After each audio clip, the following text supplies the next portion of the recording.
When you look at really successful people, high achievers, what do you think sets them apart? Is it just raw talent, something they're born with, like some fixed IQ score? Well, I want you to join us as we look at this pivotal moment in research. Picture this: a leading researcher watching young kids tackle these really tough puzzles. Problems designed to be hard, maybe even make them fail. Now, she expected to see different ways they coped with the struggle, but what she actually found was something else entirely. Totally different attitudes about the difficulty itself. For some kids, the struggle was devastating, defining. For others, it was kind of fascinating. And that observation, that one moment, really became the foundation for understanding this huge idea: fixed versus growth mindsets. It's based on the work of Dr. Carol Dweck, who's a giant in social and developmental psychology.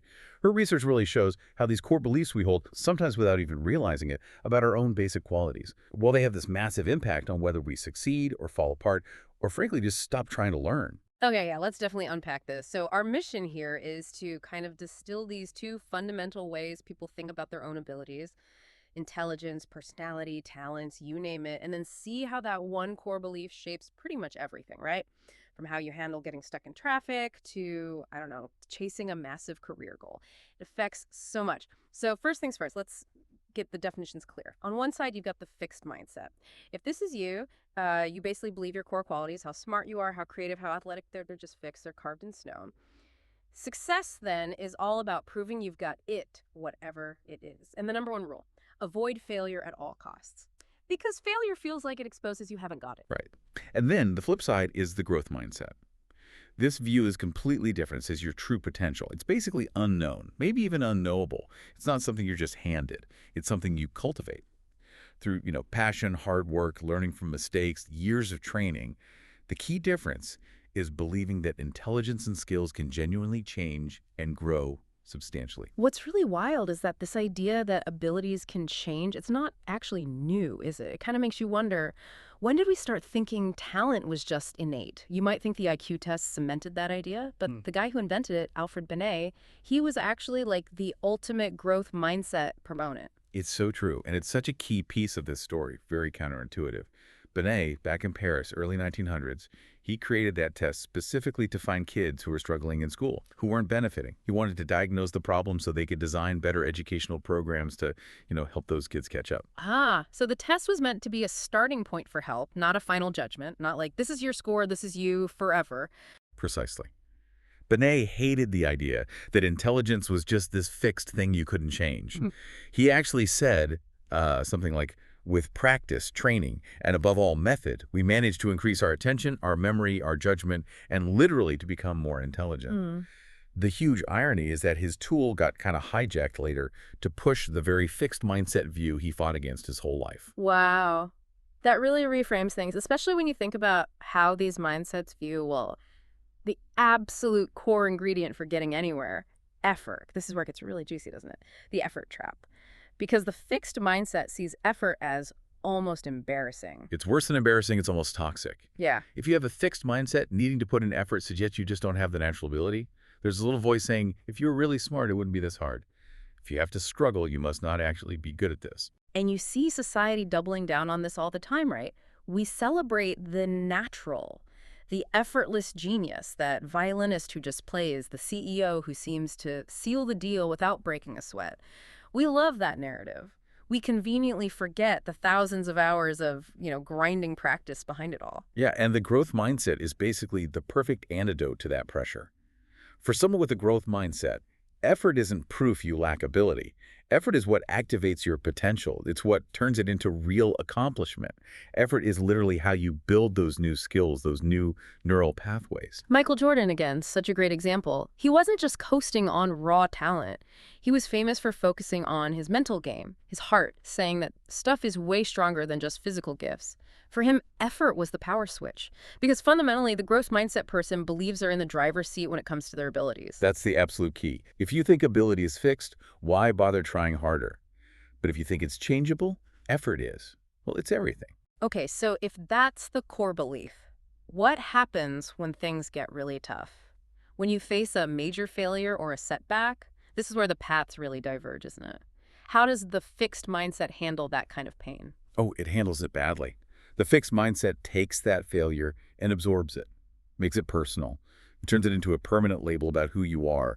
You're always sort of under threat of being measured by a failure. Yeah. So a bad grade doesn't just mean you didn't study enough. It means I am dumb. Uh, And this is how, as the research puts it, the fixed mindset turns people into non-learners. right, like the study you mentioned about the students in Hong Kong who weren't fluent in English. Huge barrier for their careers, obviously. Taking an English course seems like a no-brainer. But the ones with the fixed mindset just wouldn't do it. Nope. They couldn't bear the thought of exposing their weakness, their deficiency. They'd rather risk their entire future career than feel inadequate in that classroom for a little while.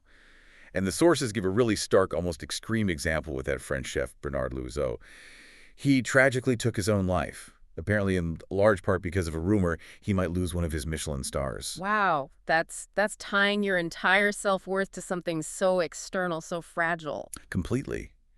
The idea of failing just consumed him. A possible downgrade wasn't just a rating change, it became his new identity. Failure. Has been. In that mindset, losing status isn't just a setback, it's this permanent deep wound because you believe you are your results. That is heavy stuff. So, okay, faced with something like that, how does the growth mindset manage? They can't possibly enjoy failing. No, absolutely not. They feel the pain, the disappointment, just like anyone else. But the key difference is they focus on the information in the failure, not the identity. Failure informs them, doesn't define them. They tend to marshal their resources, mental, emotional, towards learning from it, towards correcting course. Okay, but hold on. Is there a risk there of just burnout? Like if you just keep pushing through pain, constantly striving, how do you avoid just hitting a wall? That's a fair point, an important nuance. But the research suggests it's less about blindly pushing and more about maintaining an active, problem-solving approach. Think about that study on depressed college students. When students with a fixed mindset got depressed, their grades tended to plummet. They kind of collapsed into helplessness. But the students with a growth mindset, they did something pretty amazing. The more depressed they felt, obviously, short of severe clinical depression, the more action they took. They forced themselves to keep up with studying, with assignments. Huh. So the worse they felt, the more determined they became, like using action to fight back against the feeling. Exactly that. They were coping by doing, by learning, not by accepting the label of depressed student who can't function. The feeling became a signal to act, not a signal to give up. That leads perfectly into seeing these mindsets play out at the highest levels. Let's talk sports. The contrast you mentioned between John McEnroe and Michael Jordan is fascinating. Oh, McEnroe is almost a textbook case of fixed mindset in competition. Incredible natural talent, no doubt. But he believed talent was it. And when someone really pushed him, when his supposed superiority was challenged, he often crumbled. For him, winning was proof he was inherently better. His goal wasn't just to win, it was, in his words, to make opponents grovel.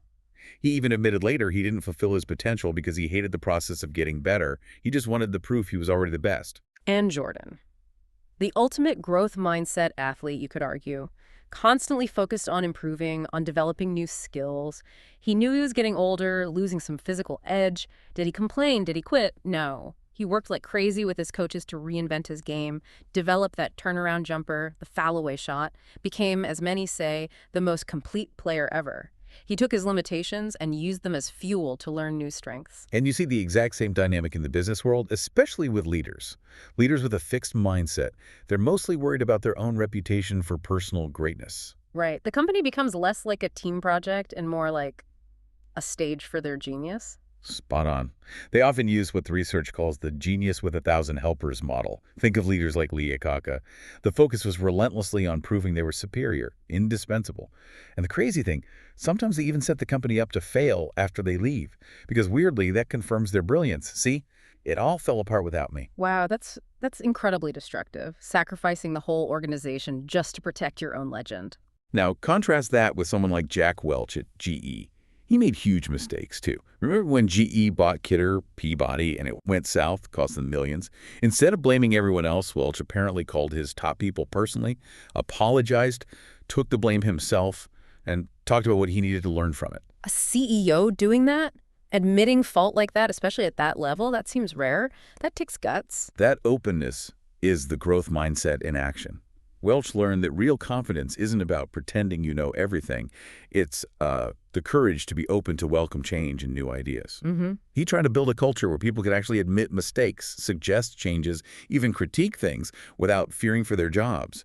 That kind of openness allows the whole company to learn and adapt, not just the person at the top. So, okay, bringing this all back home, what does this mean for you listening right now? If you hear yourself in some of those fixed mindset descriptions, are you just stuck? The really good news here is absolutely not. Mindsets feel deep, like part of your personality, but they are fundamentally beliefs. And beliefs, well, they can be changed. Yeah, and this is where the science is just so empowering.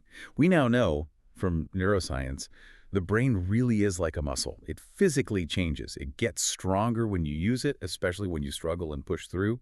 Your neurons literally form new connections. And just teaching that simple biological fact to students who are struggling through programs called things like brainology led to real measurable improvements in their motivation and their grades.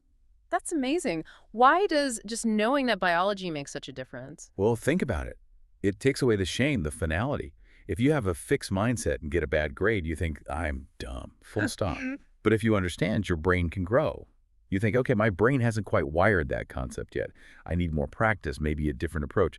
It shifts everything from who you are to what you can do. Okay, so how do you make that shift? The sources say it's more like a journey than like instant brain surgery, right? The old beliefs don't vanish, but the new ones get stronger. They lay out 4 steps, starting with just being honest. Exactly. Step 1, embrace your fixed mindset. Don't beat yourself up about it. Pretty much everyone is a mix of both mindsets. Different things trigger them. Just acknowledging that, okay, sometimes I react this way, that's the crucial first move. Self-awareness. Step 2, become aware of your triggers. What specific situations tend to flick that fixed mindset switch for you? Is it getting criticism, failing publicly, facing a really high-stakes deadline? You got to pinpoint when that defensive persona pops up. Then step 3, and I really like this one. Name your fixed mindset persona. Give that voice a name. Maybe it's cranky Carl who hates challenges or perfectionist Patty who fears mistakes. Naming it helps you see it as separate from your core self. It lets you say, there's Carl again, instead of this is just how I am. You can recognize when it's steering the ship. I like that. Okay, and the last step, step 4, educate it. Don't try to just crush or banish Carl or Patty. That usually backfires, creates more internal struggle. Instead, you sort of talk to it, acknowledge it, thank it for trying to keep you safe from failure or embarrassment, then you tell it the plan. Thanks, Carl, but we're going to try this anyway. We're going to learn from it. Come along for the ride. That's the real shift, isn't it? Yeah. The beauty of the growth mindset is it frees you up. Failure becomes data, not disaster. Effort becomes the path to potential, not proof of weakness. And you see yourself not as a finished product, but as this ongoing, exciting work in progress. You get the courage to go after things because you're not trapped by this need to constantly prove some kind of fixed genius. Yeah, it's like swapping out that harsh inner judge for more of an inner coach. Absolutely. And maybe that leaves us with a final thought, something provocative for you to consider as you think about this journey. The next time you feel that familiar voice, your named fixed mindset persona starting up, warning you off a challenge, telling you not to risk looking foolish. Instead of arguing back or trying to shut it down, what if you just thanked it? Acknowledge its fear, and then invite it along. Say something like, okay, yeah, maybe I'm not great at this yet, but I've got an idea for the next step. Let's just try it. We'll see what happens, learn something. That little shift from fighting yourself to gently guiding yourself, fears and all, that's maybe where the real potential starts to open up.